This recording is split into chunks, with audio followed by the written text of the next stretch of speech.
statement on the statements that have been made by certain politicians, and this statement is done on behalf of the Kenyan women. We are shocked and appalled by the foul language used by Kapsaret MP Oscar Sudi and Emurua Dikir MP Johanna Ngeno in reference to our mother. While we may understand their political grievances, which are within their rights to air, we take great exception to any reference of women and mothers in a way that demeans them. By dragging the name of Her Excellency Mama Ngina in their unfortunate utterances, the two crossed the line. Their utterances are not only derogatory, but also a bad reflection of leaders of their standing. We condemn this insult to Her Excellency Mama Ngina and to all mothers, and ask politicians to direct their responses and attacks, if need be, to their fellow politicians. Politicians should be alive to the fact that freedom comes with responsibility. As women of Kenya, we demand simple decency and civility and respect to women in general. Thank you.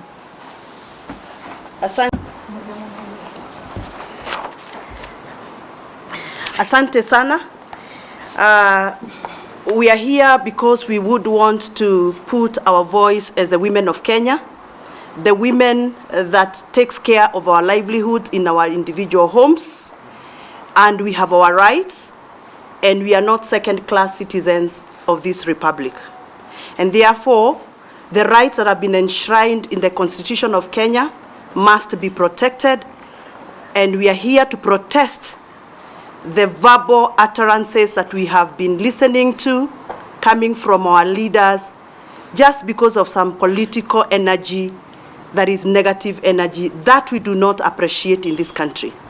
And therefore, we note that the insightful utterances that are a recipe for political confusion, chaos, and regional hatred that resort to bloodshed, which affects mostly women, children, and the vulnerable, are not acceptable in future. As such, as women of Kenya, we demand stern legal action against the perpetrators, and we also demand for an apology to the mother of the nation, Her Excellency Mama Ngina Kenyatta. She does not qualify to be bashed politically. All I know in the history of this republic, she has never appeared in any ballot box as a candidate, and therefore she should not be involved and engaged in political, messy, verbal exchanges. And we do note that the people who are speaking the way they are speaking, somebody is behind their speeches. We want to know the motive. Let's put everything on the table. Huu ni mwaka wa kuambiana ukweli. Tuambiane ukweli. Sisi tumekasirika kama wamama, tumesikia uchungu kama wamama, na hakuna ambaye amezaliwa na mama angetaka mama yake aingizwe kwa uchafu wa siasa. Kwa hivyo wamama wetu wapatiwe heshima, and haswa wamama ambao wamefanya kazi tele kuhakikisha ya kwamba Kenya yetu imefika pahali imefika. Mama Ngina Kenyatta, Her Excellency, is a mother of this nation. She has sacrificed so much in her life to become who she is and for us to be where we are as a nation. And therefore, we demand an apology from the two members of parliament who have mentioned Her Excellency Mama Ngina Kenyatta in the murky of politics of Kenya. Asanteni sana. Switch. Come here, come this side.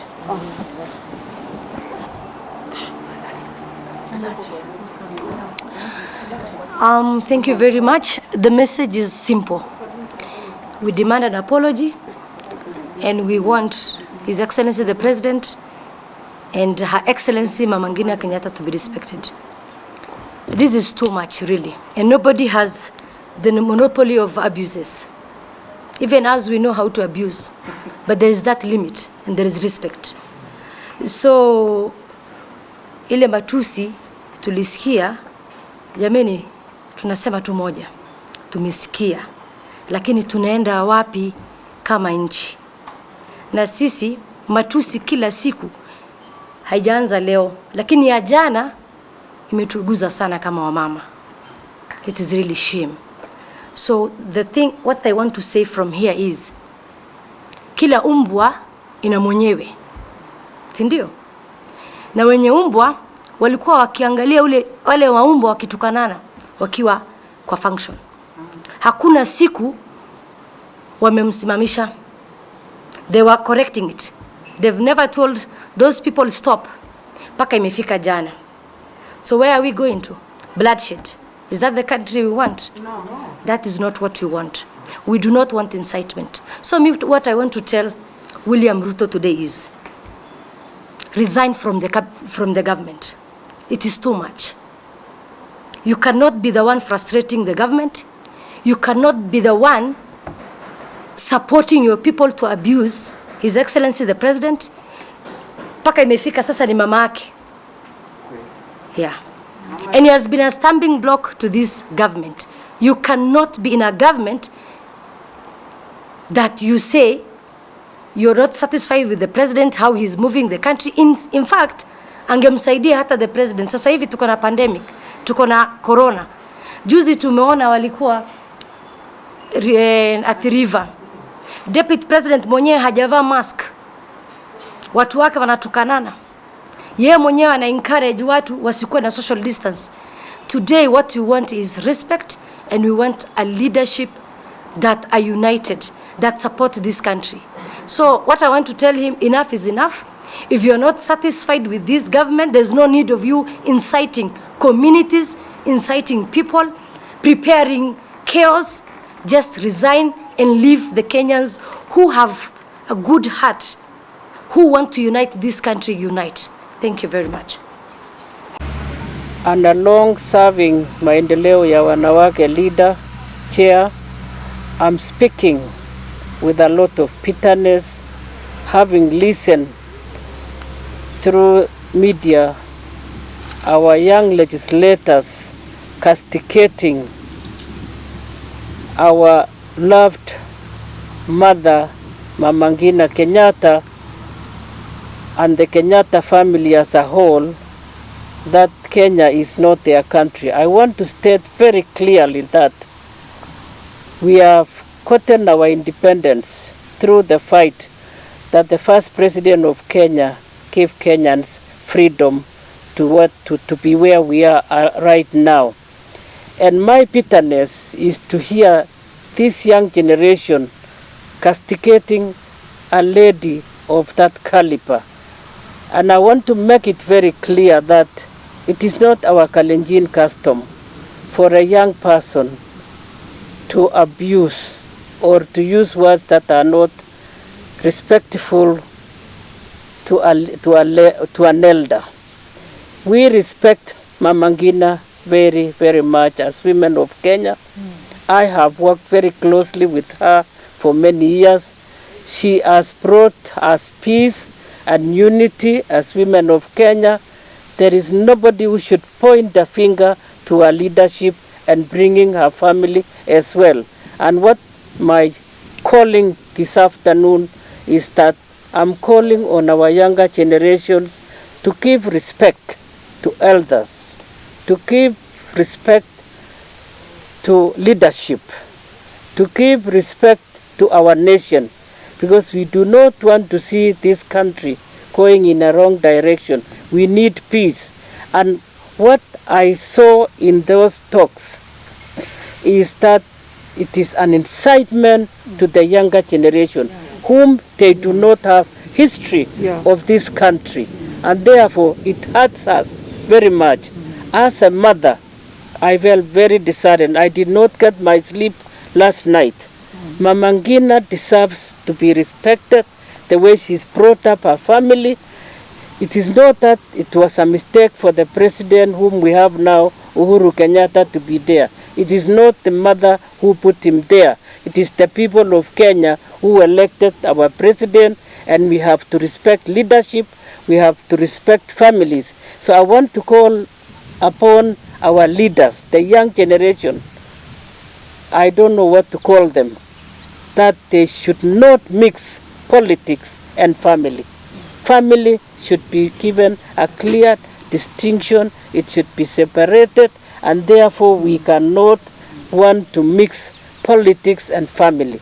Let us put family separately, let us put politics separately. And if they are tired in the positions they are holding, let them step aside and let other people of respect lead this country. We do not want our younger generation to be incited. Rift Valley should not be viewed as a place for war. It should be a peaceful place for us to be, and therefore let us respect the leaders that are in office. Let us give the president his time to complete his legacy without our young generation abusing language to the family. Sisi tunasema kama akina mama wa Rift Valley is peaceful. And I'm saying that with all my heart because I represent the women of Rift Valley. I am a regional leader. Nikiunga mkono Mama Sipora Kitoi. Kwa sababu yeye ndiye alituonyesha hii legacy. Tunasema muachane na Mama Ngina Kenyatta, ajikalie, enjoy life ya, enjoy wachuku wake, ajikalie, ajienjoy. Imagine mbunge leo anasema kama founder of the nation si alikufa, si alizikwa. Na wewe si utazikwa, si kila mtu atakufa. But Mungu amesema tusijue habari za waliolala, hata tuheshimu waliolala. Kila mtu atalala lakini tusiongee mambo kama hiyo. So tunasema hiyo haikuwa heshima hata kidogo. Tuheshimiane, tukae vizuri, tujenge nchi yetu, tuheshimu mheshimiwa President Uhuru Kenyatta amaliza term yake. Mungu atupatie kiongozi mwingine kwa sababu Mungu hatatuacha. Kwa hivyo nataka kusema kama maendeleo ya wanawake, sisi tuko kangari, tunataka heshima, tunataka amani, kila kitu iendelee vizuri nchi hii na kazi itaendelea. Maana sisi tumefunzwa tangu founding father alitufunza na tukakuja kufuatilia wale waliendelea, wale walikuwa mbele yetu. Ndio tumefunza watoto wetu tabia mzuri. Tumefunza watoto wetu wasitusi mtu, kutusi mtu mkubwa. Tuheshimiane tafadhali. Tuheshimiane tafadhali. So that kila mtu afurahie ile kitu yenye anafanya. Mama afurahie uzee wake. Na tunasema mama pole, kama Rift Valley tumekuja mbele tukasema pole sana mama wetu. Wewe ulifanya kazi Kenya hii. Asanteni sana. Na nikimaliza nitataka tu kusema kwa lugha yetu ya kwamba sisi Wakalenjin tulifundisha watoto wetu na tulifundishwa kutoa heshima. Kwa hivyo nataka Kenya mzima ijue ya kwamba hawa wajumbe wawili ni wa Rift Valley kweli. Lakini Kenya ijue ya kwamba hawa watoto wametukosea na wamekosea nchi. Kwa hivyo nawaomba tu wanyenyekee na kuomba msamaha sababu wasikuje kupata laana ya msasi. Hiyo hatuwezi kutaka walaaniwe. Waombe msamaha sababu hiyo si desturi ya Mkalenjin. Rift Valley tunataka amani. Hatutaki kila wakati Rift Valley wanasema vita inatokea kule. Kwani watoto wetu ni nini? Si wako kama wengine. Kwa hivyo mimi kama mama nasema walitukosea kuchokosa familia hiyo na warudi kunyenyekea na kuomba. Good morning my sisters. With me is National Treasurer Mrs. Owino, National Vice Secretary Mrs. Gloria Hayalu, and our CEO Johnson Kitoi. We come this morning, thank God for a God-given day. A bit sad as women of this nation, and especially maendeleo ya wanawake. And as their leader, I therefore make the following statement. This statement is made, we are responding to verbal outbursts we saw on media, attacking Her Excellency, the founding mother of this nation, Mama Ngina Kenyatta, who actually was the first patron of maendeleo ya wanawake and founding mother of this nation, and indeed His Excellency the President Uhuru Kenyatta, and some other members of the family. So greetings to you, press. I take this opportunity on behalf of Maendeleo ya Wanawake Board of Trustee, women entire membership in the country, and on my own behalf, to condemn the recent outright verbal abuses sent to Her Excellency Mama Ngina Kenyatta and the head of state by a section of political leaders. In this regard, the damaging remarks and references by the Honorable Ngeno, Honorable Sudi, and there was a lady who spoke from Baringo, were aired in the national TV. It is sad as a nation when we are all at home, when children are not in school, students of the university, when a lot of time is spent on TV, we can come back with attacks like this. What nation are we taking forward if we don't have the simple respect, even for people who brought us where we are? These political leaders, among others, have continued to attack the head of state, and we have seen he's been very quiet. Maendeleo strongly condemns such acts, and our Constitution 2010 indicates that the president has powers bestowed to him by the sovereign people of Kenya. So what does that mean? If he were to respond, would we say he is not doing the right thing? I want to ask that question to us Kenyans. I also make reference to 203, when the handing over of power from President Daniel Arap Moi to President Kibaki, we remember what we saw in Uhuru Park, the mudslinging of former President Moi, throwing of mud to his vehicles. That was the last treatment we gave him. What does this speak of us as a nation? In the African context, tumnajikosea heshima kwa wazee wetu.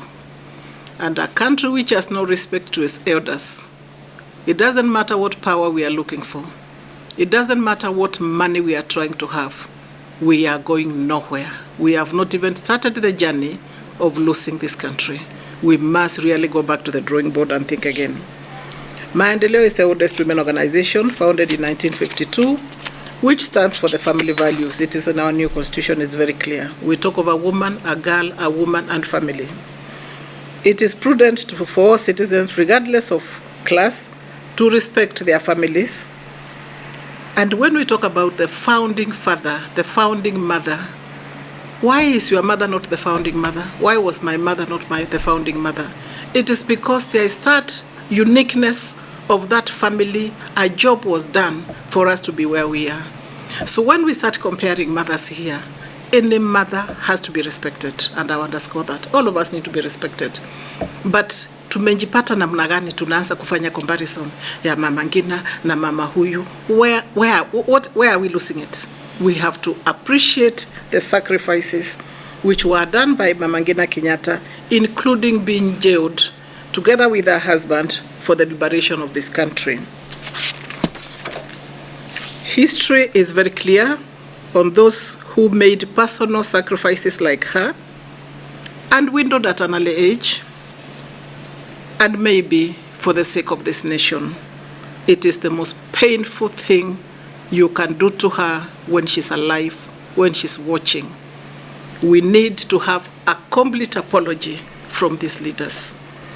Let all leaders and citizens reflect on the nation and respect the head of state. We cannot be forced to follow a given route by leaders who want to take us into this power route. We are saying we are tired. We said it last week. We have 2 years to go. It is my honest belief. It is God who will know who will lead us, and I repeat it again, and I've said it many times. We may not be even there. Rahab, I may not even be there. I would want to be there, touch wood. So what is this thing about 2022 which is so clear? Where have you gotten it? We do not even know about tomorrow. We did not know there was COVID. When we got the year 2020, we were very excited about the year 2020. Speaking with our friends abroad and everywhere, everybody was saying, happy 2020. Did we know we shall be where we are today? Let us be careful. Tomorrow belongs to God. Young people must always respect the elders and those who brought them into this world, and also those who have given us authority. We are calling on citizens. Let us be calm. Let us ignore this political bickering. And we are asking politicians, surely there are better things we can do. A lot of these things are being said when people are coming from church. So the question I ask is, inside that church, what are we being told? What are we hearing? How do we come out and then start this journey? So as maendeleo tumesema imetosha, enough is enough. We have degenerated from abusing one another in the political field. We have now gone to mothers. Tumeikataa kama maendeleo na tumeikataa. Na Mwenyezi Mungu awabariki sana. Thank you for coming. Tomorrow we shall be talking a different thing in matters maendeleo. Today this is all we wanted to deal with. Asanteni sana.